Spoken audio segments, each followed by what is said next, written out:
আল্লাহ তাআলা নিজেই বলেছেন কিয়ামতের ময়দানে যারা দুনিয়ায় বসিয়া সুদ ঘুষ খাবেন, মানুষের সম্পদগুলি আত্মসাৎ করবেন, এক নাম্বার সাক্ষী কিয়ামতের ময়দানে তার বিরুদ্ধে সাক্ষী দেবে জমিন। কি সাক্ষী দেবে?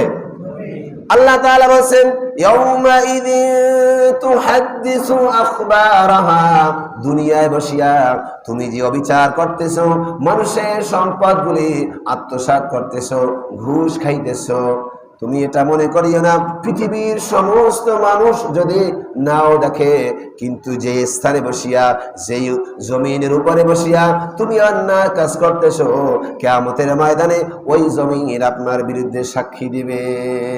তাহলে পার পাওয়ার কোনো উপায় থাকবে? পার পাওয়ার কোনো উপায় থাকবে? এটা আমি বলছি না, আল্লাহ তাআলা বলেছে। আল্লাহ তাআলা নিজেই বলেছে ইয়াউমাইযিন তুহাদ্দিসু আখবারাহা, জমিন তার বৃত্তান্ত বলে দেবে। মানুষ দুনিয়া বসিয়া ভালো কাজ করলেও কিয়ামতের ময়দানে জমিন বান্দার ভালো কিছু সাক্ষী দেবে।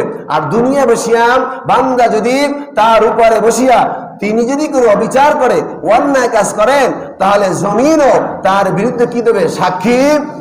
ভালো করলে ভালো সাক্ষী দেবে, আর খারাপ করলে খারাপের সাক্ষী। এই জন্য আমরা খারাপ কাজ করব নাকি ভালো কাজ?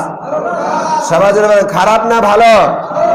দুই নাম্বার সাক্ষী হলো আল্লাহ তাআলা বলেন আল-ইয়াউমা নাখতিমু আলা আফওয়াহিহিম ওয়া তুকাল্লিমুনা আইদিহিম ওয়া তাশহাদু আরজুলুহুম বিমা কানু ইয়াকসিবুন।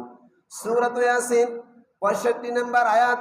এখানে আল্লাহ তাআলা তিনি বলেছেন কিয়ামতের ময়দানে প্রত্যেকটা মানুষের মুখের উপরে আল্লাহ তাআলা মোহর মেরে দিবে। কোন মানুষ কিয়ামতের ময়দানে কথা বলতে পারবে না।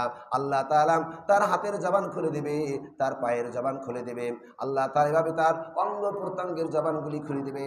আর কিয়ামতের ময়দানে বান্দা হাতের দ্বারা, পায়ের দ্বারা, অঙ্গ প্রত্যঙ্গের দ্বারা যে অন্যায় কাজগুলি করেছে সবগুলি ওই প্রত্যেকটা অঙ্গ প্রত্যঙ্গ পাই টু পাই আল্লাহ তাআলার কাছে বলে দিবে।